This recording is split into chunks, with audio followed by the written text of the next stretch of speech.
We're headed underneath the Sinestral Manor. Get ready for soldiers corrupted by the vampires and the ghosts of 1,000 nightmares.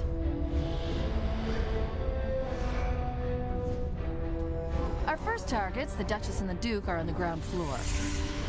Climb the ladder out of the basement. Easy, right?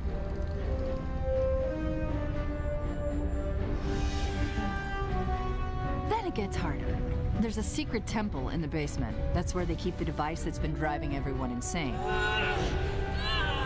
With the Duchess and the Duke out of the picture, we can deliver our little surprise.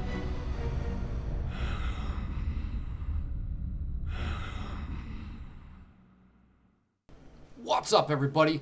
It's TheNidien. We got some TERA Online. Now, as you can see, I'm playing a little bit of Berserker. We're doing Sinestral Manor. And I ran this a couple times because I screwed up in the end. That you're going to see, and I'm going to point it out to you guys. But I screwed up, and it didn't finish my storyline quest, so I had to redo it all just to finish the story. And I didn't get any loots this run. I got it all the first run, so it was pretty good. And, by the way, this is the first instance that is going to start dropping gold loot for you guys that are all looking for that stuff that you do play TERA. This is the first instance that drops that type of loot. The Berserker. I recently have switched up and I started playing a priest. And there's a reason why I started playing a priest was, one, I could never find a healer for anything, and I got sick and tired of it. So I rolled up a priest.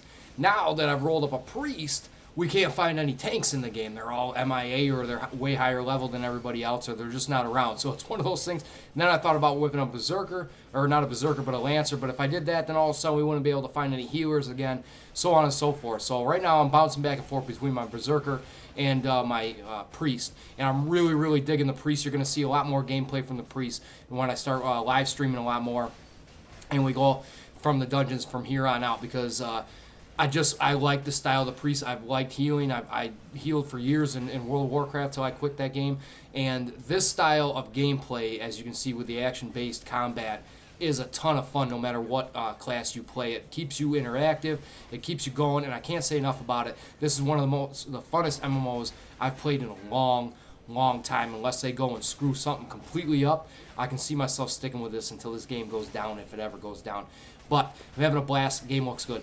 So with the Priest, well as we're watching Berserker gameplay, I'll get into a little bit of the problems with the Berserker. Now, the Berserker is great in PvE. I don't have a problem taking anything out. I run through just about everything. Big-ass monsters, BAMs in this game where you get an elite quest are a little bit difficult. They take a really long time, and you have to be really, really careful with the Berserker. I do have a vampiric hit. I do have potions and all that good stuff, but at the same time, you have to be really, really careful, and at any time, you could spend 20 minutes trying to take out one of these guys, and then also you're done. So it's kind of a big waste, whereas a Mystic or somebody else has a lot easier time kiting these guys around and getting some self-heals off. I have a lot easier time even on my Priest, even though I do got to be real careful there. But one of the downfalls with the Berserkers is when you start coming into instances like this, because they hit like Mack trucks, but a lot of their... the game is based off a lot of mobility and being able to twist and turn and get over here. The bosses dodge. They have different abilities. You have to be able to get out in time. And the Berserker makes it really hard to do that, because a lot of their big hits are stationary, or you have to glyph them in order to get movement on them, or get your movement speed back up. So you're kind of giving up a bunch of DPS to be able to move and get into certain situations with bosses that other classes can already do. So it's one of those things. The Berserker's really, really good in PvE. I heard they're really, really good in endgame PvP. But as far as dungeons go, they're really difficult to control as far as staying on the boss, especially when you get one that dodges all over the place. Right now, you can see I'm having a little bit of an issue trying to get a hold of this guy. I'm better off with more like a cleanup type character. You see he does a lot of AoE. He drops, craps out a bunch of little bears. If you can't really see it too well, what it looks like is just a ragged stuffed animal that some little girl beat up. He's missing his eye and everything else. It was kind of funny. But he does an AoE. Actually, it's a raccoon. My bad.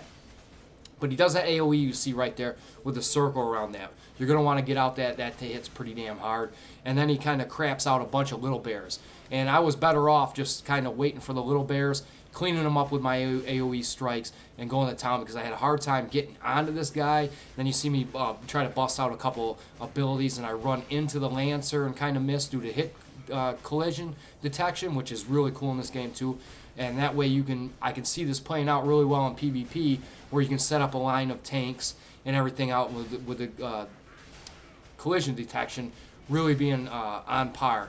You know, World of Warcraft, everybody can stack up to each other. They can run around each other. You can jump. And that's one thing you can't do in the game. You're not going to see people jumping all over the place, spinning around like a bunch of fools.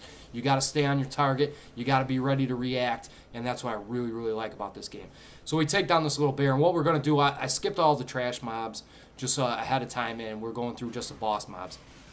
Now, this chicka here, she is not very mobile, but she will run away from you. And when she runs away from you, you're going to see that she kind of lets out an AoE. And it's a bunch of mobs you got to clean up. And it can go really, really wrong in a hurry. For the most part, these bosses are really, really easy. But it can go really, really wrong in a hurry. We had it on our first run where everybody kind of got spread out. So all the AoE mobs that when she runs away and drops all these AoE mobs and summons them or whatever she does, kind of all spread out as well. Whereas if we would all stayed compact and together like you see here, we could have just wiped them out in a couple AoEs and been done with it. And then she comes right back, or you can chase her down. You see how she goes way over there across the screen, and then the tank can get her back. Sometimes she doesn't go that far. That was one of the farthest I've ever seen her go as I've ran this, probably about 5 times between the 2 different characters. So that's it for the most part. She just, drops that AoE. So like that. So we'll get back to the Berserker. So yes, we got the downfalls, we got the upsides, and that's why I kind of like the priests a lot more, because they have the AoE type stuff for PvE. Like PvE wise, the priests are ridiculous, and you don't have to go in and spec shadow and have 3 different trees and all that. You can glyph accordingly and change your glyphs out, whether you're in an instance. You can change your heart bars out whether you're in an instance or not in an instance. I keep them pretty much the same. That way I'm used to seeing what's going on with a couple hot bars. But the priest is just a lot more mobile. I can stay on the target. I can do DPS on a mob, and at the same time I can just mouse over a couple people, get the heal off, throw a circle regeneration out, among many other things. And they have a lot more utility as well as that goes. And if you have an extra healer and nobody's taking any damage, you can just do some DPS on the mob, and it's all good. It's a lot of fun. You stay interactive. You're not running around like a crazy man trying just to stay on the boss like this. Now that we've taken that chick out, this guy right here is a little bit different. He's more of a melee type, so he's not going to run from me. He's not going to go crazy.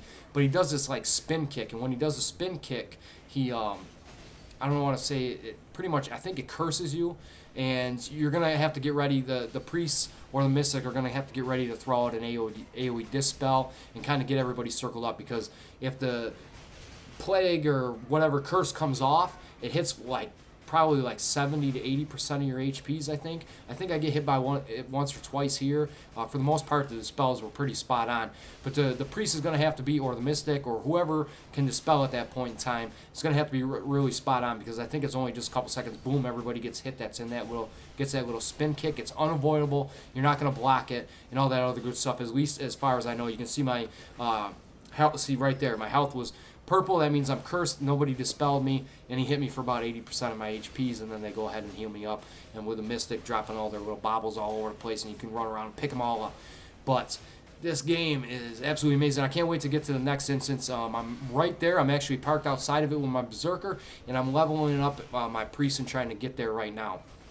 So there's a lot of good loot in here. For the most part, I got hooked up the run before that, and the loot in here is pretty spot on. You're not going to have to. I don't think I changed the loot from here out yet. I think I'm still wearing my breastplate. I think I'm still wearing the gloves I got, and I think I might still be. I actually did get another axe from a quest that was a little bit better than the axe I was using from here. But for the most part, it'll keep you.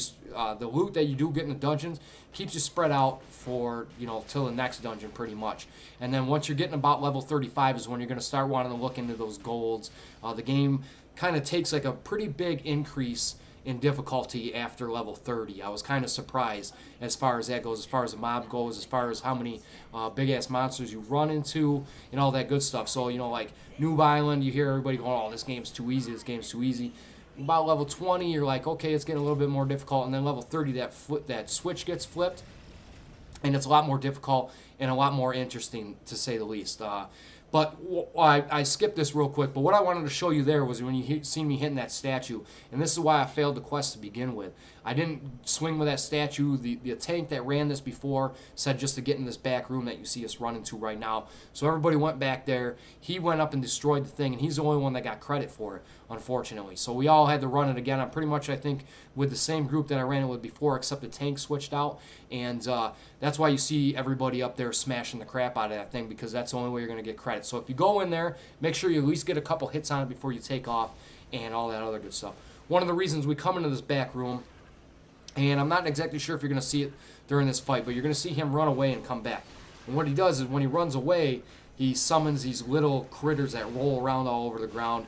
And for the most part, like, mobs have certain abilities. You can kind of tell when they're going to go off. You can kind of tell what they're going to do, so you can avoid them a lot easier. These things are absolutely random, and they're really, really overdone. I mean, they're OP to the max, to say the least. I think every time they roll, they hit you for 1,400 damage if you can't block, and they can take somebody out in almost an instant, especially if you get 2 or 3 of them on you that just happen to roll your way. You're dead, and it's really hard. They're really hard to fight and really hard to counter, especially when you're trying to take on this boss. And if I see him come up here, I'll show you what I'm talking about. So that's why we pull him to this back room and we fight him in here, because when he runs out, there he goes. He's running out to summon him. And maybe he's stuck around. I think maybe we've stunned him and we kind of foregoed this whole situation, I think, for a second. No, there he goes. He's starting to run. Actually, yes, he did come back.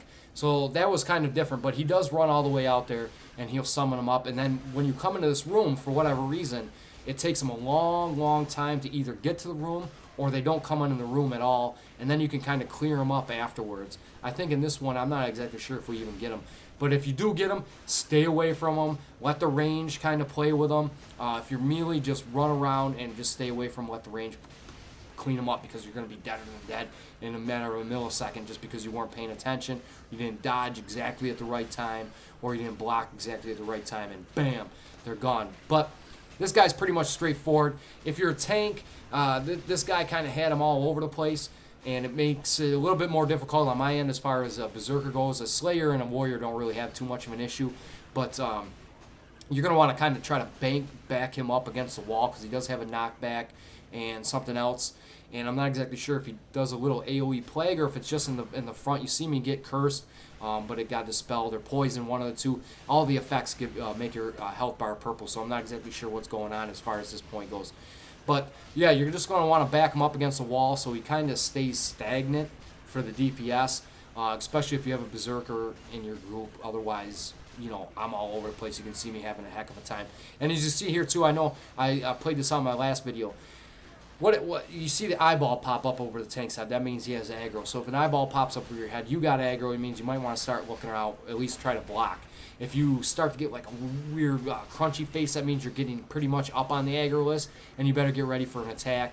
Or what you see here, I'm just about, I'm peeving him off is what I'm doing, and I'm just about to take aggro from the tank, but he taunted once again and go from there. And tanking in this game, I haven't done it, but I've talked to a lot of tanks because I'm trying to get ready when I do make my Lancer to kind of get the basics ins and out of it. And basically what it consists of is every time taunt comes up, hit the taunt button.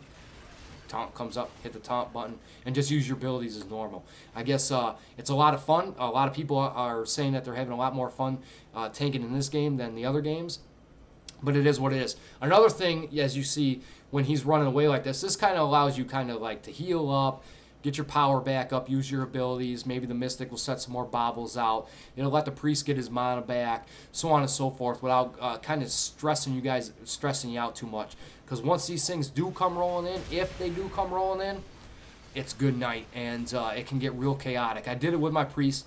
We had about 6 or 7 of them coming in the room, and it got really, really chaotic, really, really quick, and I think we had like 2 people die, but I kept them alive, and I almost lost it too, but we got them alive and we take them down. So that's what I got for you guys this week. We got a lot more TERA coming. As always, keep your heads up. Have a great day. Peace. What's up, everybody? I just want to let you guys know you can hit up my Game of Thrones playthrough going alongside my Tales of Grace's F playthrough over on Tour de Force. If you missed my last video on TERA Online, the Bastion of Lock, the first instance you're going to come across, got a link up there for you guys too. Hit that big old subscribe button in the middle if you like what you see. Follow me over on Facebook, Twitter, and Justin TV for my live streams. Go over and say hi to the guys and gals over on VidThru and VSO Gamer. I hope to see you guys there soon. And as always, keep your heads up. Have a great day. Peace.